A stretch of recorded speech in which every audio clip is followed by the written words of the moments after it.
കണ്ണൂർ വിമാനത്താവളത്തിലേക്കുള്ള മാനന്തവാടി മട്ടന്നൂർ നാലുവരിപ്പാത ഉൾപ്പെടെയുള്ള റോഡുകളുടെ പ്രാഥമിക വിജ്ഞാപനം ഇറങ്ങുന്നതുവരെ ഏറ്റെടുക്കുന്ന ഭൂമി സംബന്ധിച്ച ഇടപാടുകൾക്ക് തടസ്സമില്ലെന്ന കളക്ടറുടെ റിപ്പോർട്ടിന്റെ അടിസ്ഥാനത്തിൽ ഇതുമായി ബന്ധപ്പെട്ട പരാതിയിൽ ഇടപെടുന്നില്ലെന്ന് മനുഷ്യാവകാശ കമ്മീഷൻ.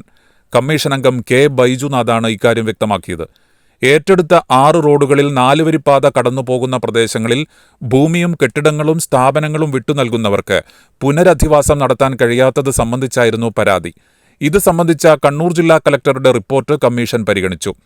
2017 ഡിസംബർ 30-നാണ് 6 റോഡുകൾ ഏറ്റെടുത്തുകൊണ്ട് സർക്കാർ ഉത്തരവായത്. 2021-ൽ സ്പെഷ്യൽ തഹസിൽദാറെ നിയമിച്ചു. തുടർന്ന് കൈവശ ഭൂമിയിലും വീടുകളിലും അതിർത്തിക്കല്ലുകൾ സ്ഥാപിച്ചു. റോഡ് കടന്നുപോകുന്ന വില്ലേജുകളിലെ സർവേ നമ്പർ ഉൾപ്പെട്ട നോട്ടിഫിക്കേഷനും വന്നു. ഇതോടെ ഭൂമി കൈമാറ്റത്തിനോ വീടുകൾ ഉൾപ്പെടെ നിർമ്മിക്കുന്നതിനോ കഴിയാത്ത അവസ്ഥയിൽ പ്രദേശവാസികൾ ദുരിതത്തിലായി.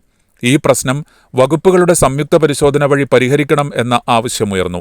ഇത് സംബന്ധിച്ചാണ് കളക്ടറുടെ റിപ്പോർട്ട്. വിമാനത്താവള റോഡ് നവീകരണത്തിന് ഭരണാനുമതിയായതിനു ശേഷം വിവിധ ഘട്ടങ്ങളിലായി തുടർ നടപടിക്രമങ്ങൾ പൂർത്തിയാക്കിയെന്നും 84.906 ഹെക്ടർ ഭൂമി ഏറ്റെടുക്കുന്നതിന് റവന്യൂ വകുപ്പ് അംഗീകാരം 2022 ഡിസംബർ 19-ന് ലഭിച്ചുവെന്നും ഇതേ തുടർന്ന് വകുപ്പുകളുടെ സംയുക്ത പരിശോധന പുരോഗമിക്കുകയാണ് എന്നുമാണ് കളക്ടറുടെ റിപ്പോർട്ട്.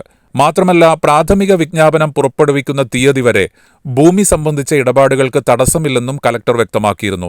ഇതിനെതിരെയും ഉയർന്ന ആക്ഷേപം കൂടി പരിശോധിച്ചാണ് കമ്മീഷൻ തീരുമാനം.